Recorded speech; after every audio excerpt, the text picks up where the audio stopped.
Alléluia. Merci Seigneur. Le Seigneur est bon. Amen. J'aimerais ce matin vous parler, bien-aimés, sur une voie avec un E. C'est-à-dire sur le chemin.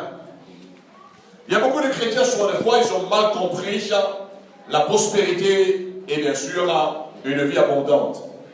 La Bible dit que Jésus est venu sur la terre afin que ses brebis aient la vie et qu'elles soient dans l'abondance. Et j'aimerais vous montrer ce matin, bien-aimés, cette voie pour l'abondance. Même si un chrétien prie, même si un chrétien, il a la foi, mais s'il ne sait pas le chemin qu'il faut prendre, soit il sera dans la déception, il va partir dans l'échec et dans le découragement, ou soit sera une personne, ce chrétien, il va se contenter comme il est. Moi, après 38 ans de conversion, de marche avec le Seigneur, je ne me contente pas, bien-aimé, ce que j'ai déjà reçu dans le Seigneur. Je ne peux pas arrêter la main de Dieu. Si j'arrête la main de Dieu, ça veut dire, Seigneur, je pars au ciel. Mais Dieu, la Bible dit dans le psaume, j'aime bien ce verset, j'ai reçu ce verset au départ de ma conversion, la Bible dit que les pas du Seigneur versent l'abondance. Les pas du Seigneur, l'onction de Dieu verse l'abondance, bien-aimé. Et je dis, Seigneur, mais pourquoi ce message? J'avais d'autres pensées. Je dis non, j'ai tourné la Bible, les feuilles, je suis parti dans d'autres passages, mais l'Esprit de Dieu me dit non, tu restes là. Tu arrêtes dans cette pensée, tu arrêtes dans ce verset que tu dois développer à l'église. Et après, quand j'étais en train de prier pour, vous savez, quand Dieu me donne un message, je prie pour être vraiment convaincu, être rassuré si cela vient de Dieu pour le peuple. Et le Seigneur m'a donné en disant, regarde, en ce moment, parmi mon peuple, il y a des gens qui ont des projets. Il y a la sœur Natalia qui va se marier samedi, et il y a d'autres personnes qui ont des projets de mariage. Il y a des projets de construction. Il y a même le projet de l'œuvre de Dieu pour la construction de la salle à Saint-Pierre, à Saint-Louis. Nous avons beaucoup de projets bien-aimés. Il y a des projets ici. Lève bien la main là-haut si tu as des projets. La Bible dit dans le psaume 16, verset 1er, le projet que forme dépend le cœur de l'homme. Mais la réponse vient de la bouche de l'Éternel. C'est cela que je veux vous dire ce matin, la bouche de l'Éternel, pour comprendre les voies de l'Éternel. Et nous allons lire sans plus tarder dans Proverbe chapitre 21, au verset 5.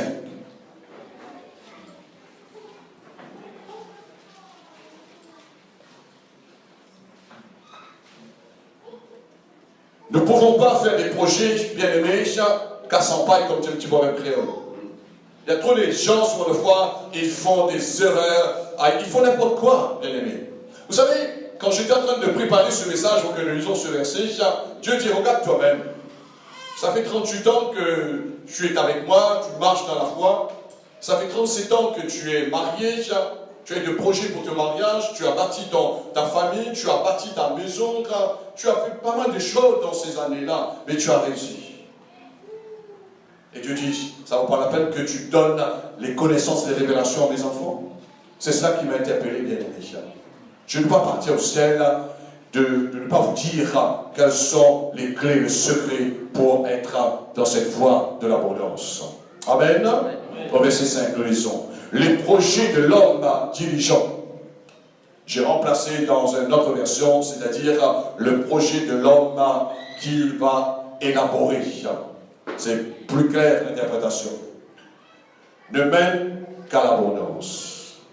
Amen. C'est pourquoi je dis les gens qui ont des projets, le Seigneur veut emmener vos projets dans l'abondance. Il y a une voie bien aimée. Et cette voie, c'est une voie diligente, une voie élaborée. Mais celui qui agit avec précipitation n'arrive qu'à la disette. J'ai vu des chrétiens bien-aimés qui sont arrivés à la dizaine. Je pars plus loin. J'ai vu des pasteurs qui ont fait fiasco. J'ai vu des pasteurs qui ont eu ça, des grandes salles, qui ont eu beaucoup de... Ils croyaient que c'était gagné. Tout est parti à l'eau. Mais ce n'était pas le plan de Dieu qui perd tout cela. Mais le problème, bien-aimé, ils ont fait les choses avec précipitation. Il y avait un esprit de compétition, un esprit de triomphaliste. Ils voulaient triompher les autres. En disant, moi j'ai la plus grande église. Bien aimé, moi je n'ai pas la plus grande église localement. Mais j'ai plus la masse de plus grande église à l'île de la Réunion.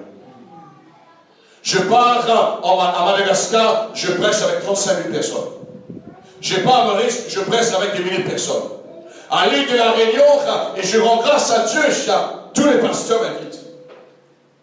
Quand tu vas venir, il y a certains, je ne peux pas les répondre parce que ce n'est pas la direction du Seigneur.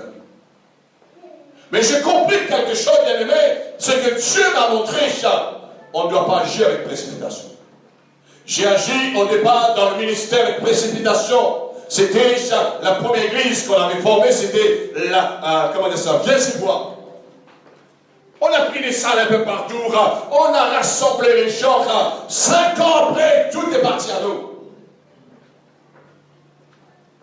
Parce qu'on a fait les choses dans la précipitation. J'étais encore très jeune. Et je croyais que Dieu va marcher dans toutes les combines. Mais c'est là que j'ai compris avec l'expérience, et je vais vous donner des points ce matin, bien aimé, comment on a besoin de suivre la voie de l'abondance. Et c'est là que Dieu m'a montré que les projets de l'homme dirigeant ne mènent qu'à l'abondance. Je sais maintenant, bien aimé, où mes pieds sont posés. Je sais maintenant que je vais partir en abondance, en abondance. Quand je parle d'abondance, en abondance, tout ce que je vais entreprendre, ça va réussir, bien aimé. Pourquoi? Parce qu'il y a une voie de la réussite.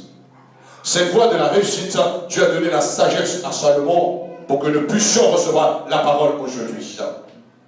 C'est-à-dire, quelqu'un qui est diligent, c'est quelqu'un qui va travailler pour. Il ne va pas agir avec précipitation de commencer le projet, mais il va travailler sur son projet. C'est pourquoi je prie la version qui est plus claire. Il va élaborer son projet. Église, bien-aimé, si tu n'as pas élaboré ton projet, tu es avoué à l'échec d'avance. Moi, je connais l'échec au départ de mon ministère. Parce que tout simplement, j'ai voulu faire. Vous savez, c'est comme ça quand on est jeune. Ah, je veux montrer les gens. Tu vois, j'ai une grande église. Tu vois, moi je ceci. Tu vois, mais cela, aujourd'hui, ça me dit rien. J'ai une grande église, j'ai pas d'église, ça me dit rien, bien aimé. Ça me dit rien. Parce que vous savez pourquoi? Je suis saturé avec ce qu'il y a dans l'œuvre de Dieu. Il faut faire un choix. Il y a des ministères qui veulent venir, je dis, laisse-moi réfléchir. Réfléchir, je vais prier. On va faire tel programme, attends, on verra. On ne fait pas les choses avec précipitation. Pour certaines personnes qui sont là, ils savent déjà. Moi, je ne suis pas dépassé, bien aimé, avec le programme que j'ai ici, avec l'église de la voie de salut. Ce sont les à côté. Quand tu vas venir, est-ce qu'on peut commencer? Je dis non, quand sera le temps. Vous savez pourquoi? Je dois élaborer. C'est-à-dire, on doit se préparer par un travail de réflexion. La Bible dit toujours simplement, le sage réfléchit. Jésus vient plus tard en disant, si quelqu'un veut bâtir une maison, qu'il s'assoie d'abord. Ah, je veux me marier. Ah, je vais passer mon permis. Ah, je vais avoir ceci. Je vais avoir cela. Il y a un petit proverbe créole qui dit, notre Dieu plus gros que notre ventre. Et après ça, combien de chrétiens, ils sont partis à la dizaine, bien aimés, ils sont endettés aujourd'hui. Enfin, quand j'entends les pasteurs disant, nous sommes endettés, mais est-ce que Dieu t'a emmené dans cette situation pour que tu sois endetté aujourd'hui? Non!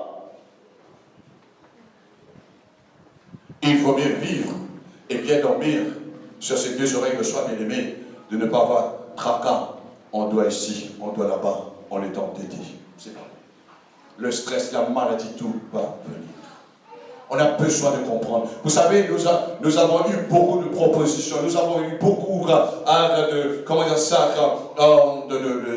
projets. Ah, on va faire ça, on va faire ça, on va faire ça. Mais on voit que les choses ne sont pas encore arrivées. Tout simplement que Dieu nous interpelle. On ne doit pas faire quelque chose parce qu'il faut faire quelque chose. Mais on doit discerner la voie de l'abondance. Quelle est la volonté de Dieu? Quel est le plan de Dieu, bien-aimé? Alors, élaborer, c'est se préparer. C'est un peu avant de semer la semence, il faut préparer le terrain. Préparer avec la réflexion. Il faut prendre le temps exact. Il faut prendre le temps exact. Quand je dis qu'il faut prendre le temps exact, ça ne veut pas dire que tu vas rester là sans rien faire. Non, tu vois quelque chose à faire, mais ne pas commencer tout de suite ton projet. Tu dois élaborer avant. Il y a des projets bien aimés, ça. Comme souvent des fois, j'entends des personnes en disant « Ah, je dois me marier, ça. » Mais je commence à sentir que la peur commence à arriver, la crainte, attention que j'échoue après quoi.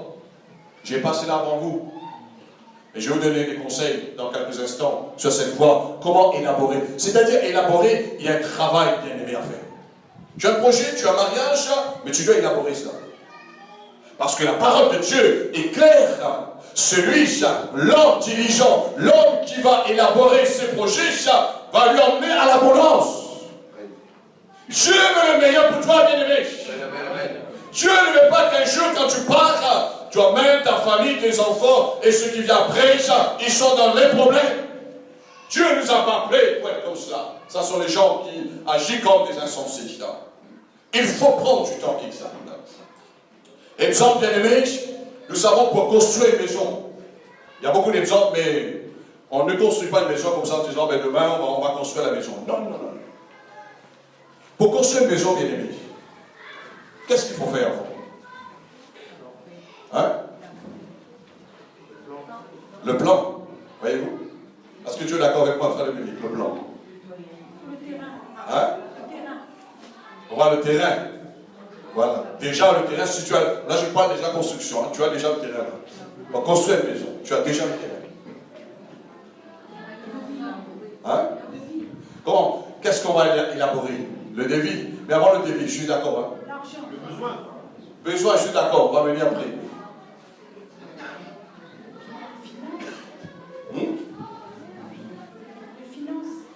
On va venir, je suis d'accord. Il faut. Comment? Comment on appelle ça? Je suis d'accord avec lui. Permis pour comment on appelle ça? En un mot. Autorisation. Voilà, je suis d'accord, autorisation, tout cela, mais en un mot. Tout cela, je suis d'accord, bien aimé. Mais je veux dire quelque chose qui va vous aider, qui va vous construire dans votre intelligence spirituelle. C'est-à-dire, on a besoin de faire l'étude.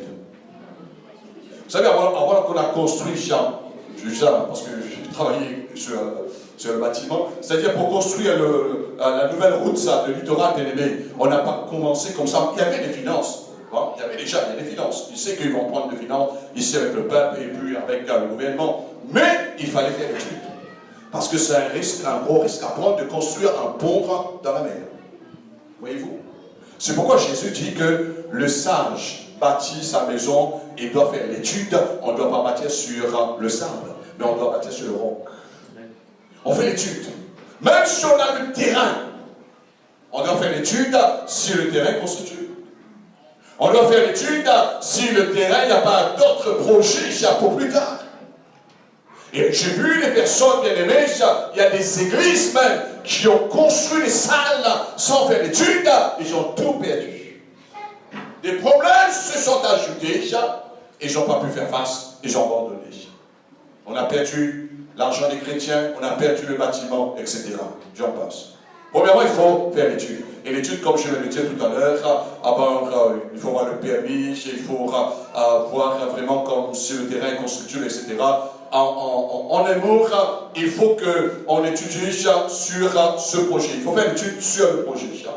Et quand on a fait l'étude sur le projet bien-aimé, cela on va voir tous les organismes qui existent, c'est-à-dire tout l'ensemble pour construire la maison. Il y a la mairie, au niveau l'urbaniste, et après quoi, il faut voir l'architecte, celui qui va faire le plan. Après, il faut voir la banque, comme je suis d'accord avec vous, il faut avoir la finance. Il faut trouver l'entreprise, il faut trouver quelqu'un qui est capable de construire le type de maison, si ça rentre dans ses activités de construction. Donc, il y a tout un travail à faire, bien aimé. Il y a un tour, un ensemble pour construire une seule maison. Il ne faut pas que nous, chrétiens, comme la parole de Dieu dit, on ne doit pas agir avec précipitation, ça va nous emmener à la dizaine. Ah, moi je fais ça, moi je fais ça, moi je fais ça, moi je fais ça. Il ne faut pas rêver, bien aimé. Est-ce que vous êtes là? Il ne faut pas que vous rêvez dans le sens, il ne faut pas avoir des illusions. Mais il faut être réaliste. Il faut être quelqu'un qui est concret. On sait dans quelle voie on part. On sait que cette voie-là va nous emmener à l'abondance. Chacun de nous, comme je disais tout à l'heure, bien aimé, nous avons nos projets. Nous avons des projets, mais on a besoin, premièrement, une très bonne réflexion. La Bible dit, celui qui craint de s'engager dans le proverbe, il est en sécurité. Celui qui réfléchit, c'est quelqu'un intelligent. On doit réfléchir. Aujourd'hui, il y a des chrétiens qui ne réfléchissent même plus avant de parler. Ils ne réfléchissent en disant, si je dis ça, oh non, ça, faites très attention. On peut, bien aimer, souvent des fois, lâcher un mot, une parole, mais quand même, on ne doit plus répéter les mêmes bêtises. Alors, ça nous demande des réflexions sur nos projets. Si tu n'as pas de projet, tu ne réfléchis pas, tu dors comme tu restes comme tu es. Je ne suis pas pour dire, allez, fais des projets. Parfois même, je dis, excuse-moi, s'il y a des frères et sœurs qui sont comme ça, on dit, mais quand tu vas te marier, tu vas rester comme ça. Une fois, j'ai fait l'école publique ici, un vendredi, j'ai enseigné sur les célibats. Et je dis au célibat, si vous voulez marier, je vous donne le secret. Il y a une sœur qui s'appelle la sœur Céline. Vous connaissez la sœur Céline? Elle m'a dit, moi, je ne vais pas me marier, je vais servir le Seigneur comme ça. Mais aujourd'hui, elle a décidé le contraire. C'est à se dire. Mais maintenant, il y a un fardeau qui arrive sur ses épaules. Voyez-vous? Ça, c'est un peu comme un jour, il y avait un frère. C'était le jour de mon mariage. Le pasteur était là, à cette époque.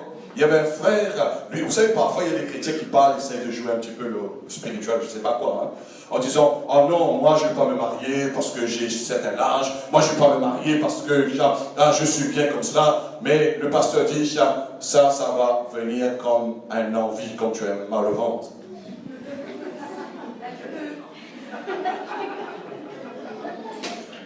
Et après quoi? Ce que le pasteur a dit, quelque temps après, monsieur, il s'est marié.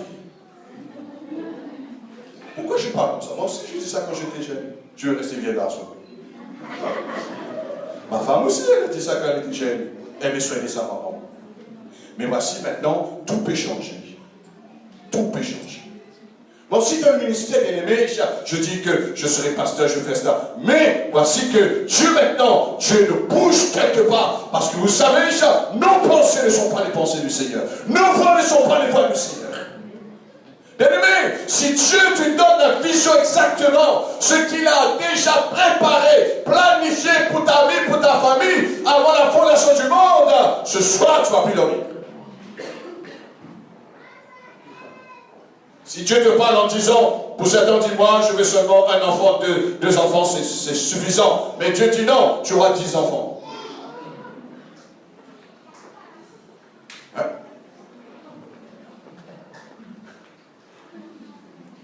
Il ne faut pas, bien aimer, parfois ce qu'on dit, on croit ce que sera réellement notre vie. Mais des projets peuvent arriver. Amen. Moi, des projets se sont arrivés dans ma vie, bien aimé, que je n'ai pas pensé, mais j'ai compris maintenant. Après, il faut savoir aller dans la bonne direction. Maintenant, il faut se construire soi-même avant de construire nos projets. L'homme sage, je vous parle ce matin, bien-aimé. Il y a des gens qui construisent leur projet, mais leur vie n'est pas construite. Il y a des gens qui disent, moi je construis mon projet pour me marier, mais tu dois construire ta vie. Parce que quand tu es seul, tu vis d'une manière, mais quand tu es à deux, tu vis d'une autre manière. Et quand tu as des enfants, il y a d'autres fardeaux qui arrivent. J'en passe. Pour vous dire tout simplement, avant de construire tes projets, construis-toi toi-même. Pourquoi il y a des gens, ils vivent dans le regret aujourd'hui. Ils regrettent d'avoir marié avec telle personne. Ils regrettent d'avoir construit telle maison. Ils regrettent d'avoir acheté telle voiture. Ils regrettent d'avoir tel projet pour les enfants. Vous savez pourquoi? Ils n'ont pas pris le temps pour se construire soi-même. Sois sage, bien-aimé. Tu vois que tu n'as pas de quoi pour te soigner, prendre soin de toi-même, célibat. Tu ne peux pas soigner une femme. Il faut que tu te construis toi-même. Amen. Amen. Quelqu'un un jour a dit, si tu gagnes par exemple 1000 € par mois, tu dois construire toi-même avant.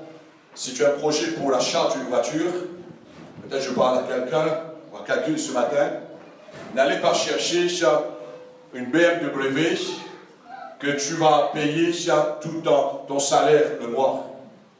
Il y a des chrétiens qui ont fait cela. Et qu'est-ce qui se passe? Ils arrivent le dimanche, Dieu m'a béni, Dieu m'a béni. Et après quelques pas, le Dieu arrive. Et c'est un choc terrible. On doit rectifier nos tirs dans la vie bien-aimée. On doit se construire soi-même. Comment on doit se construire soi-même? J'arrive maintenant. On doit se construire dans la parole de Dieu. On doit connaître la vie de Dieu. On doit avoir les conseils de Dieu, bien-aimé. C'est pourquoi ce verset dans Proverbe 21 au verset 5 nous interpelle, bien-aimé, le projet de l'homme qui va élaborer, va lui emmener l'abondance, mais s'il agit avec précipitation. On n'agit pas à coup d'envie. Oh là là, maintenant c'est le fiasco encore, les gens de le ministère, ils ont envie d'être pasteurs. Ça c'est quelque chose qu'on ne pourra jamais, bien-aimé. Parce que ce n'est pas l'envie qui nous donne d'être un pasteur. C'est la peur qui vient de nous. Ah, j'ai envie de devenir prophète. Et quand j'entends parfois, il y a des hommes de Dieu qui me partagent en disant, il y a des gens qui ont envie de devenir apôtre, envie de devenir prophète ou pasteur, et quelques temps après, tout est parti à la catastrophe. Parce que c'était l'envie. Mais ce n'était pas la main de Dieu qui a construit cela. Alors, on a besoin de la parole de Dieu avec ses conseils. Deuxièmement, on a besoin d'être entouré par des gens qui ont réussi dans leur projet. Si je suis là, bien-aimé, c'est grâce aux anciens qui ont passé avant moi. Ils ont fait des erreurs dans la vie. Mais ils m'ont dit, ne faites pas les mêmes choses. Ne tombe pas dans ce piège. Même si tu as la foi, mais le sage, avant de construire, il s'assoit, il réfléchit. La foi ne pousse pas dans la précipitation. La foi ne pousse pas, bien-aimé, d'agir comme un insensé. Mais la foi nous emmène à agir selon la parole de Dieu. Il faut vous entourer par des gens qui ont réussi dans leur vie. Parfois, je vois des chrétiens qui donnent des conseils à d'autres chrétiens eux-mêmes, ils n'ont jamais. Moi, si demain quelqu'un dit, bah, tu sais, tu vas construire ta maison comme ça, mais je vais aller regarder, tu as déjà construit une maison, toi? Ah, tu sais, il y a parfois même des pasteurs donnent des conseils en disant, ouais, dans ton couple c'est comme ça, avec les enfants, il n'a même pas d'enfant. Il ne sait pas ce que ça signifie que son sommeil est cassé le soir. Il ne connaît pas changer les couches. Il ne sait pas soigner l'enfant dans les bras, bien aimé. Il n'a pas connu tout cela. Quel conseil il a donné? Vous êtes là avec moi, bien aimé? Soyez sur terre. Amen. La tête sur les épaules. Alléluia. Tu es entouré par des gens qui ont réussi dans leur projet. Et sera une protection pour toi et sera efficace aussi. Les projets de l'homme qui va élaborer, qui va réfléchir en disant, ah, vous savez, si vous voulez construire une maison, il ne faut pas rester sur soi-même. Hein. il faut bouger. Enfin, prendre conseil avec les organismes qui sont là, les professionnels, etc. Et c'est eux qui vont vous donner des très bons conseils dans la matière. À quoi ça sert maintenant, bien-aimé? Oh, ça, c'est venu dans mon idée. À quoi ça sert quelqu'un? Petite chose. Un stylo, si c'est pas écrit. Je ne parle pas de voiture. Si quelqu'un n'a pas son permis, à quoi ça sert une voiture? À quoi ça sert quelqu'un d'avoir un stylo s'il ne sait pas écrire? Qu'est-ce qu'il faut faire? Qui a une idée? Qu'est-ce qu'il faut faire? Hein? Et je crois qu'aujourd'hui, c'est un gros problème dans l'église. Les gens ne peuvent plus apprendre. Moi, je parlais comme ils connaissent. Bien aimé, moi, j'ai passé avec les anciens. Je ne savais pas, moi. Vous croyez que j'ai fait la Sainte Seine? Ah, j'ai prié, j'ai tout par révélation, tout par vision. Non! Dieu a déjà placé quelqu'un. Il y a des choses dans la vie que je fais, bien aimé, dans les choses naturelles, là. C'est parce que j'ai vu quelqu'un devant moi. Je fais un exemple, j'ai vu mon papa. Il m'a donné des conseils. Il m'a dit, ne faites pas comme ça parce que c'est d'autres choix, des problèmes, etc. Donc ça m'a aidé à construire ma vie, quelque part. Alors, souvent de fois, comme tu le Seigneur, on met la charrue avant les bœufs. Si on met la charrue avant les bœufs, bien aimés, jamais ça va marcher, ça va tirer en arrière. C'est pourquoi il y a des chrétiens, ils sont toujours tirés en arrière. Mais pourquoi tu n'avances pas? Parce qu'il ne veut pas mettre les choses à sa place. Sois honnête. Si tu ne sais pas écrire, moi je vous dis quelque chose, bien aimé. Qu'est-ce que cela me servait d'avoir une tablette ou un téléphone maintenant pour utiliser si quelqu'un auparavant n'aurait pas appris? Vous croyez que j'ai appris à utiliser le téléphone ou la tablette ou Facebook, bien aimé? Vous croyez que j'ai prié, j'ai parlé, et puis, ah non. Soyez sur terre, bien aimé. Est-ce que tu es là? Amen. Tu as besoin d'élaborer. Moi, j'ai vu des gens qui ont joué le grand comme cela. Moi, je guéris.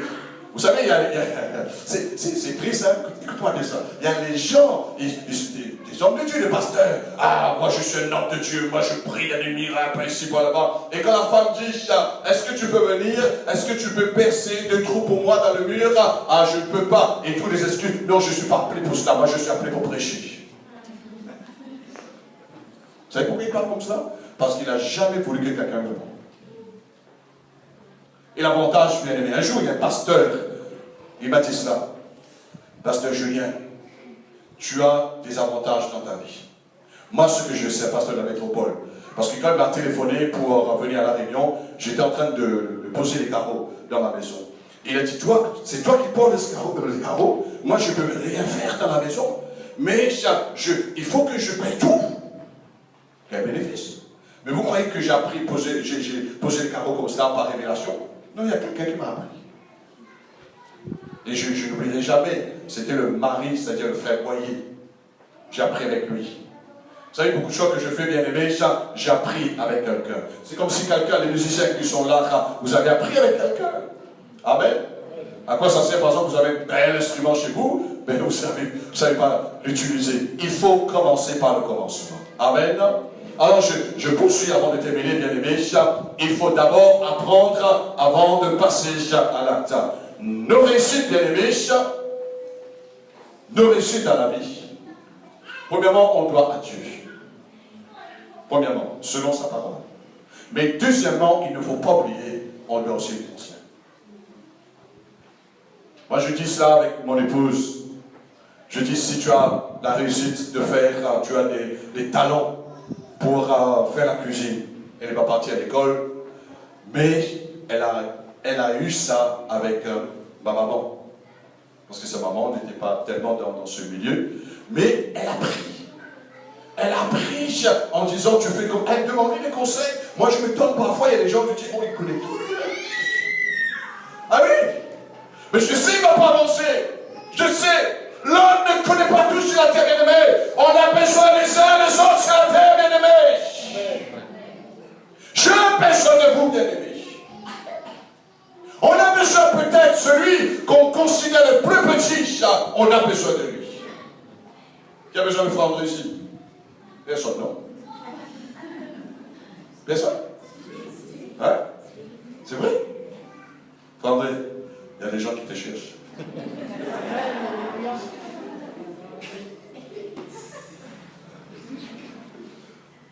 On a besoin, même les enfants en ont besoin. Amen.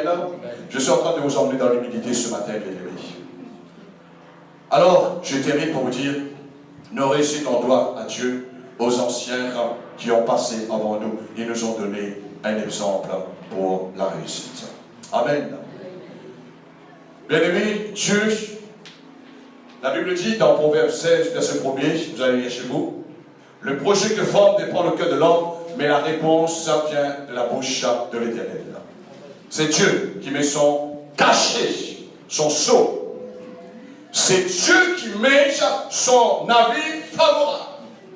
Et parfois, Dieu nous donne son avis défavorable. Eh oui. Moi, j'ai vu des têtus, bien-aimés, dans la chrétienté, Dieu ne les a pas donné l'approbation. Je m'explique. Il y a des gens qui disent, oui, Dieu m'a appelé dans le ministère, j'ai eu un ange qui est venu me parler le soir, j'ai eu une vision, j'ai eu tout cela, mais ils n'ont pas l'approbation des anciens. Ils n'ont pas l'approbation des anciens sur la terre. C'est un peu comme souvent des fois les enfants disent, oh oui, je me sens, je suis prêt pour me marier, mais les parents disent, non, attends encore un peu, mais ils ont besoin d'approbation des parents. Celui qui forme des projets, bien-aimé, sans être quelqu'un qui va élaborer, il va agir avec précipitation. Il veut, il ne veut pas, il ne pourra pas changer l'écriture. Il va être conduit à la disette. N'allez pas lier le diable après. Tu as besoin de revenir à l'obéissance à la parole de Dieu. Amen. Il faut que tu reçois le sceau de Dieu. Il faut que tu reçois la faveur de Dieu. Il faut que Dieu te donne son avis favorable. Sinon, tes projets vont partir à la catastrophe, à la précipitation. On doit être en conformité, bien-aimés. Dieu nous aime. Amen. Dieu nous aime, bien-aimés. Parfois, on a envie de faire telle chose, telle chose. Dieu nous dit, non, ne le faites pas. Ne le faites pas. Parce que si tu vas faire, tu auras des conséquences sur ta vie. Tu auras des conséquences sur ta famille. Ne le faites pas. N'engage pas ta vie dans des problèmes. La Bible nous dit, malheur à celui qui augmente les dettes de son fardeau. C'est un verset que j'ai lu il y a plus, moins 30 ans de cela, dans Habakkuk. Malheur celui qui augmente les dettes de son fardeau. Bien aimé, la vie déjà est pleine de soucis, de problèmes, mais ne compliquez pas la vie. Il y a des gens parfois qui disent, pasteur, homme de Dieu, mais tu as beaucoup de responsabilités, tu as ceci, tu as cela. Bien aimé, il y a des choses dans la vie, je ne me complique pas, parce que ça ne fait pas partie de mon parent. Non, non, c'est pas tous les gens vont dire, pasteur, on va faire ça, ou bien même à la maison, on va faire ça, on va faire ça. Non, je dis non, ça ne fait pas partie dans mon parcours. Dieu ne m'a pas donné son avis. Je ne peux pas faire quelque chose que Dieu ne m'a pas donné son avis. La réponse vient dans Proverbe chapitre 16, verset 1er. Et Proverbe, avant de terminer, verset 20, verset 18, nous dit que les projets s'affermissent par le conseil. Si tu veux que ton projet s'affermisse, il faut passer par le conseil. Combien de gens j'ai donné des conseils dans la vie, dans leur projet, ils ne m'ont pas écouté. Mais ils sont venus en pleurant. Moi, je n'aime pas quand les gens viennent après, quand ils ont pris une mauvaise décision, en pleurant. Je n'aime pas ça, bien aimé. Si je n'avais pas averti ces personnes, mais je les avertis en disant, ne faites pas cela, tu vas regretter. Parce que j'ai vu un exemple devant moi, ce n'était pas un bon exemple. Les projets s'affermissent, Proverbe 20, verset 18, par des conseils. Et Jésus nous donne maintenant cette parole en disant, car on donnera pardon à celui qui a, et il sera dans l'abondance. Mais à celui qui n'a pas, on va ôter même ce qu'il a, dans Matthieu chapitre 13, verset 12. Si tu as, c'est-à-dire, tu as déjà l'information, tu as la faveur de Dieu, tu seras dans l'abondance. Mais si tu n'as pas, bien-aimé, c'est pourquoi Jésus, Dieu le Père même nous a dit que le royaume de Dieu, ça ne dépend pas de celui qui veut, celui qui court, bien-aimé, mais ça dépend de la volonté de son Père. tous les hommes de Dieu qui ont réussi dans la vie, ils ont laissé des bonnes traces. Mais c'est des gens qui ont compris qu'il fallait élaborer, marcher dans les pas de Dieu. Marcher dans les pas de Dieu, marcher dans les conseils de Dieu. J'ai envie de te dire ce matin, dans tes projets, avant de prendre la décision finale, consulte la parole de Dieu. Et deuxièmement, consulte les anciens qui ont déjà passé par là. C'est pas compliqué pour aider les gens dans la vie bien-aimée. C'est pas compliqué. Moi, souvent, des fois, je termine, il y a des gens parfois qui viennent me voir en disant, pasteur, tu sais, j'ai tel problème dans mon corps, j'ai telle douleur, ça fait quelque temps, je sens qu'il y a un problème de santé dans ma vie. Je ne veux pas dire à cette personne simplement, ah oui, je veux prier pour toi, je prie pour toi, je prie pour toi, je l'impose le même. Non, je veux élaborer son cas. Combien de gens ont été guéris comme cela? Je dis, va voir ton médecin. Demande l'avis à ton médecin. Peut-être qu'il y a quelque chose que tu prends, soit un médicament qui est au contraire de ta santé. Peut-être qu'il y a une nourriture que tu manges qui n'est pas bon pour toi. Vous savez pourquoi, bien aimé, j'en profite au maximum tout le temps pour avoir une très bonne santé, parce que j'ai élaboré ma nourriture. Je dis, ça je mange, c'est bon pour mon corps. Ça je ne mange plus parce que ce n'est pas bon pour mon corps. Est-ce que vous êtes là, bien aimé? C'est nous souvent de fois qui créent. Vous savez, je suis tellement chaud dans ma pensée. Vous savez, les gens qui étaient aveugles à cette époque, comme Bartimée, bien aimé. Il y a des gens qui sont nés aveugles. Mais lui n'était pas aveugle comme cela, bien aimé. Mais à Jéricho, il y avait les poussières fines. Ce sont ces poussières, à force qu'il n'a pas pris soin, il n'a pas protégé ses yeux, il est tombé aveugle. Et les chrétiens qui tombent malades, souvent des fois, bien aimé, c'est pas l'épreuve de Dieu, c'est pas l'attaque du diable, c'est que nous sommes des gens qui manquent la sagesse quelque part. Il y a des gens souvent des fois qui disent que voilà, je suis malade, je suis faible, parce qu'ils ne dorment pas assez. Est-ce que vous êtes là, bien aimé? Alors, je termine pour vous dire, ne faites rien avec précipitation. Je te déconseille selon la parole de Dieu. Tu vas partir à la dizaine. Mais tu dois faire les choix. Dieu n'est pas contre tes projets, mais tu dois élaborer ton projet. Tu dois réfléchir sur ton projet. Tu dois être quelqu'un qui médite sur ce que tu dois faire. Tu dois calculer la dépense avant de terminer. Et je peux te garantir, tu vas réussir dans tout ce que tu vas faire. Amen. J'aimerais vous voir dans 10 ans d'ici. Dans 10 ans d'ici, j'aimerais vous voir. Parce que vous avez des projets, il y a des projets qui vont s'accomplir peut-être dans 1 an, 2 ans, 3 ans. Dans 10 ans d'ici, j'aimerais vous voir, bien aimé, avec vos projets. Et quand tu vas venir, tu vas me montrer tes projets en disant ce que tu as fait. Je vais te dire maintenant, enseigne les autres personnes comment tu as réussi dans ta vie. Amen. Enseigne les autres personnes comment tu as réussi dans ta vie. C'est ça que je fais aujourd'hui, bien aimé. J'aimerais que, non seulement, parce que le message ne reste pas seulement ici à l'église de la Voie du Salut, mais le message part un peu partout dans le monde, et je suis certain, les gens qui ont des projets, ils ont des projets, ils vont suivre ce principe, ils vont réussir dans le projet. Amen. Que le Seigneur vous bénisse, et nous allons prier quelques instants sur la parole, avant de nous séparer. Et nous allons prier aussi pour la sœur Guimé, qui est malade en ce moment, afin que Dieu puisse la restaurer dans son corps. Et nous allons prier aussi pour les autres bien-aimés qui n'ont pas pu venir ce matin, afin que Dieu puisse les restaurer aussi dans leur vie. Mais avant tout, prions sur la parole de Dieu. Allons nous soumettre à l'autorité de la parole, bien-aimé. Dieu ne veut pas que tu échoues dans la vie, bien-aimé. Mais Dieu veut que tu sois quelqu'un de l'abondance. Et je vous invite à mettre debout votre place. Et là où tu as des projets, commence à recommander ton sort à l'Éternel. Commence à remettre tes projets entre les mains du Seigneur. Et Dieu va te parler. Dieu va te conseiller. Dieu va te montrer la voie pour l'abondance. La voie qui nous emmène dans l'abondance, c'est une voie de sagesse, bien-aimée. Nous ne sommes pas des insensés. La Bible dit que l'insensé, le fou, il bâtit sur le sable. C'est quelqu'un qui ne veut pas élaborer le terrain, la fondation. Mais nous sommes des gens qui doivent élaborer.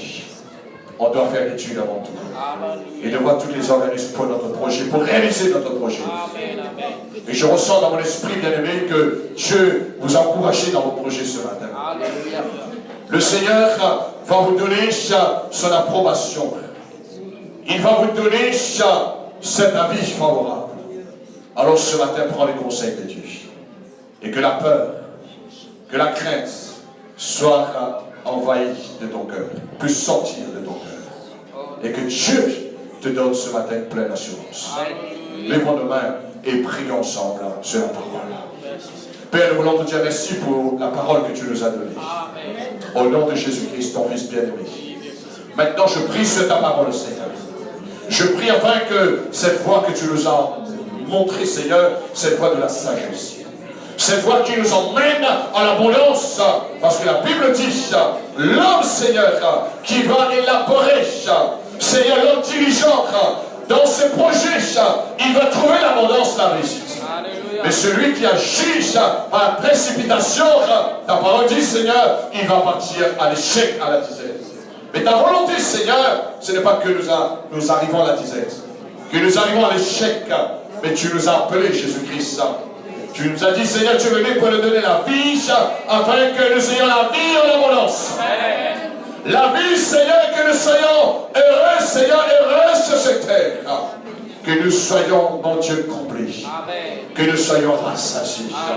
Et je prie maintenant, Seigneur, pour que les bien-aimés dans cette salle puissent vivre aussi longtemps, Seigneur.